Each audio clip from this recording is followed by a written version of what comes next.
Sir, Pahalgam आतंकवादी हमले पर एनआईए ने जो चार्जशीट दायर की है सर, 1,500 पन्नों की चार्जशीट है। उसमें जो हमास की भूमिका को लेकर खुलासे किए गए हैं। सर, ऐसा तो शायद पहली बार हुआ होगा कि हिंदुस्तान में कोई आतंकवादी हमला हो और उसमें हमास भी शामिल हो। अंजू जी, आपने बिल्कुल सही निष्कर्ष है और ये लोग समझ नहीं पा रहे हैं कि इसके दूरगामी, अति महत्वपूर्ण और राष्ट्रीय सुरक्षा से जुड़े कितने आयाम हैं।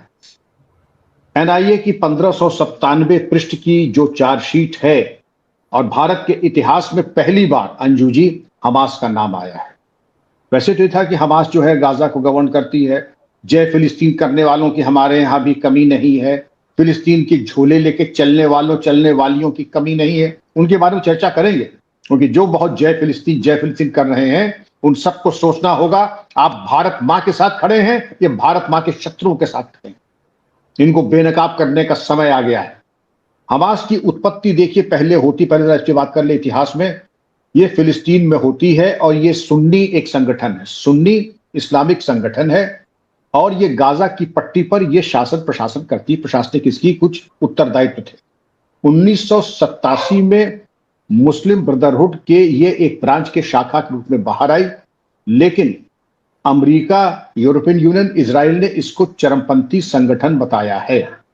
तो जब भारत में आप याद करें कि केरल में जब ये कोई घटनाक्रम हुआ था तो उनके जो डिप्टी लीडर थे उनको आना था केरला उत्साहवर्धन के लिए, आत्मीयता दिखाने के लिए, पारस्परिक हमारा तुम्हारा रिश्ता क्या उसके जो है सूत्र गाने के लिए। लेकिन अगर नहीं आ पाए तो बहुत बड़े टीवी स्क्रीन के ऊपर उनकी वीडियो स्पीच दिखाई गई। मेरी ये समझ में नहीं आ रहा है, पहले पीएफआई को भी आप कहते थे केरल में, केरल एक नर्सरी बन गया था पीएफआई का। ये तो भला हो केंद्र सरकार का, उन्होंने कूट कूट के इनको कर दिया बराबर। पीएफआई की छठी का दूध याद आ गया। अब ये देखा कि केरल में लव जिहाद की बात हो तो केरल का नंबर आता है, केरला फाइल्स की बात आती है तो केरल का नाम आता है। इसी तरीके से जब इस तरीके की राष्ट्र विरोधी गतिविधियों का नाम आता है, हमास की बात आती है तो केरल का नाम क्यों बार बार आता है? भारत सरकार को जैसे पश्चिम बंगाल में युद्ध स्तर पे कार्रवाई की गई, अब केरल और पंजाब में भी काम वक्त आ गया है कि युद्ध स्तर पे यहां पे कार्रवाई हो। हम आगे बढ़ते हैं अंजू जी इनके हमास और उनकी लीला के ऊपर। हमास चरमपंथी है, पैलेस्टीन में इसका ये बोलबाला है और अब तक इसका कोई बहुत ज्यादा योगदान यहां नहीं था। अब इसको ध्यान से सुने। पाकिस्तान ऑक्युपाइड कश्मीर में इनकी कई भारत विरोधी रैली हुई, उसमें हमास के नेता आए और जो ईरान में हमास का जो नेता है वो भी इसमें आया और उसने जो जन समूह था उसको संबोधित किया। तो ये तो क्लियर हो गया कि इनकी प्लानिंग बहुत दिन से चल रही थी। लेकिन इसके पीछे इंटेलिजेंस वालों की क्या सोच है आप इसको समझिए। उन्होंने कहा जैश ए मोहम्मद, लश्कर ए तैयबा ये तो चरमपंथी हैं, लेकिन इनके पास वो अनुभव राष्ट्रीय अंतरराष्ट्रीय स्तर का नहीं है जो हमास का है।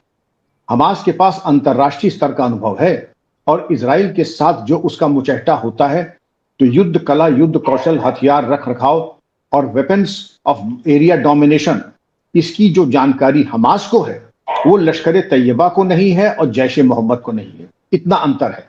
ये समझ लीजिए कि क्रिकेट टीम है वो आपकी गांव मोहल्ले की टीम है और एक क्रिकेट जो है ये इंडिया 11 की है। तो इंडिया 11 की टीम अगर है तो वही हमास का भी स्तर है, वो राष्ट्रीय स्तर का प्लेयर है, अंतरराष्ट्रीय स्तर का प्लेयर है, वो गांव मोहल्ले की टीम नहीं है। तो ये जैश ए मोहम्मद जो चुट्टे थे लश्कर ए तैयबा के इधर गली मोहल्ले के मवाली पकड़ के ले आते थे वो नहीं है।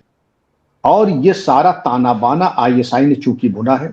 आईएसआई का गेम प्लान था कि भाई हमने छोटे मोटे चरमपंथी दल इकट्ठा किए, उनका भी हमने इस्तेमाल किया, लेकिन अब सबको ला करके हमास की लीडरशिप में काम कराए तो ये चीज इन्होंने पहलगाम आक्रमण में की। अब इसके पूछे आप कह रहे हैं जैसे आईएसआई का है, आप कोई भी चीज कही है, आपके पास सबूत क्या है? और हमारे मजहब में इसकी इजाजत नहीं है। आपके मजहब में किसकी इजाजत है, किसकी इजाजत नहीं है, हमसे मतलब नहीं है। मेरा सीधा एक अभिप्राय है, आप राष्ट्र विरोधी हैं या राष्ट्रभक्त हैं। राष्ट्रभक्त हैं तो मुझे कुछ नहीं कहना है, आपको मैं सैल्यूट करता हूं। और राष्ट्र विरोधी हूं तो हमास आपको बचा नहीं पाएगा, जय फिलिस्तीन कहने वाले नहीं बचा पाएंगे, इनकी वीडियो कॉन्फ्रेंसिंग करने वाले बता नहीं पाएंगे। हम आ जाते हैं पहलगाम के हमले के ऊपर। पहलगाम का हमला 22 अप्रैल 2025 को हुआ था और एक और हमले की तरफ जरा गौर कीजिए। कि अक्टूबर 7, 2023 में इजराइल पे भी हमास ने हमला किया, 1200 लोग मारे गए थे। जिस निर्ममता के साथ मारे गए, जिस क्रूरता के साथ मारे गए, इजराइल में तो खैर पूछने की जरूरत नहीं थी, वहां तो खैर एक ही बिरादरी के लोग थे। लेकिन भारत में जो पहलगाम हुआ वो बिल्कुल जो प्लेबुक हमास की है उसके अनुरूप इन्होंने मोडस ऑपरेंडाई किया। कैसे? जात पूछी, धर्म पूछा, मजहब पूछा, कलमा पढ़वाया और फिर परिवार के सामने उनकी हत्या कर दी और उसकी वीडियोग्राफी की। मैं फिर कह रहा हूं, कलमा पढ़ने को कहा और उनका संप्रदाय पूछा, धर्म पूछा और धर्म देख करके उनकी निर्मम हत्या की, उसकी वीडियोग्राफी की। आप पूछेंगे वीडियोग्राफी करने का क्या अभिप्राय था? वीडियोग्राफी करने का बहुत बड़ा अभिप्राय था कि भय और आतंक का वातावरण पूरा व्याप्त हो जाए। भय और आतंक का वातावरण फैलाने की नीयत से इन्होंने ये पूरा घटनाक्रम किया। इसके उपरांत अगर आप ये देखें कि भय और आतंक अलग, जो टूरिज्म इंडस्ट्री थी इजराइल की वो 80% को प्रभावित हो गई। 80% वहां पे पर्यटक आना बंद हो गए। पहलगाम की घटना के बाद भी कुछ कुछ ऐसा ही कश्मीर के टूरिज्म हुआ, जो कि कश्मीर ट्रैक पर आ चुका था, लेकिन ट्रैक पे आने के बाद ये सारा देश जानता है कि जो भय और आतंक का वातावरण उन्होंने किया उससे ये तो स्पष्ट हो गया कि टूरिज्म का की वो गति नहीं रही है, टूरिज्म बिल्कुल थम सा गया है। इन्होंने एक नया नाम दिया उसका, रेजिस्टेंस फ्रंट। लेकिन नाम देने से तो जो, अगर मैं ये कह दूं कि कौवा है या कुत्ता है तो कौवा कुत्ता, नाम कुछ भी बदल रहेगा तो वही। अब इन्होंने रेजिस्टेंस फ्रंट कर दिया, लेकिन इनका जो हथियार, जो फुटप्रिंट हमास के थे, जो इनकी कॉम्बैट स्ट्रेटेजी थी, कॉम्बैट स्ट्रेटेजी के साथ साथ जिस तरीके का इनकी प्लेबुक थी, ये बिल्कुल वैसी ही थी जैसे इजराइल में इन्होंने किया था 7 अक्टूबर 2023 को, हमारे यहां 22 अप्रैल 2025। अब ये चीज एनआईए की चार्जशीट में आ गई और ये संतोष का विषय है कि अभी तक केवल यूएस, यूरोपियन यूनियन और इजराइल ने इसको चरमपंथी संगठन घोषित किया था। अब भारत की भी जिम्मेदारी है कि फौरन से पेशतर इसको चरमपंथी संगठन घोषित किया जाए। और जो जो इनके समर्थक और जय फिलिस्तीन कर रहे हैं और जय फिलिस्तीन की झोले लेके चल रही हैं, उनसे भी पूछा जाए कि देशद्रोहियों के बगल में आप खड़े हैं, खड़ी हैं, आपका क्या बयान है इसको लेकर के?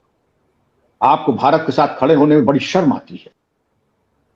आपको भारत की जनता जो इसकी हत्या हुई है उसके बारे में 2 शब्द कहने में बड़ी नानी मरती है? पश्चिम बंगाल में आरजी कार का दुर्भाग्यपूर्ण के नहीं जो त्रासदी हुई थी जो बच्ची के साथ, वहां भी सबकी नानियां एक साथ मरी थी। कोई वहां मातम पुरसी के लिए नहीं गया, कोई मिजाज से नहीं गया। दावे थे बहुत बड़े बड़े, लड़की हूं, लड़ सकती हूं, तो वहां क्या हो गया था? क्यों नहीं गए थी आप?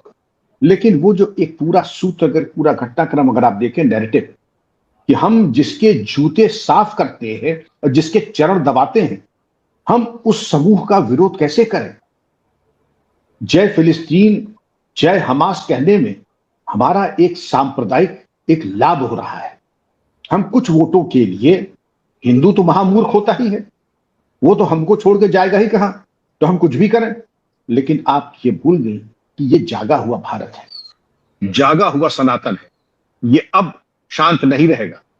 और आपकी ये जो कुरीतियां हैं एक तरफा, आपको याद होगा, आप गूगल पे जाइए, मैं कर नहीं पाया, मैं चाहूंगा उन लोगों की फहरिस्त गूगल से निकालें जिन्होंने जय फिलिस्तीन कहा था, जिन्होंने फिलिस्तीन के झोले लटकाए थे, जिन्होंने हमास की बड़ाई की थी, हमास के साथ हमदर्दी दिखाई थी, उनकी फहरिस्त एक बन जाए, जो भी हो।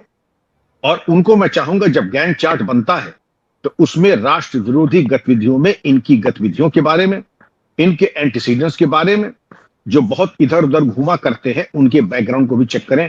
किन परिस्थितियों में ये उन देशों में गए जहां इनके जाने के ऊपर सवाल एनआईए को करना चाहिए, उन पे सवाल होने चाहिए।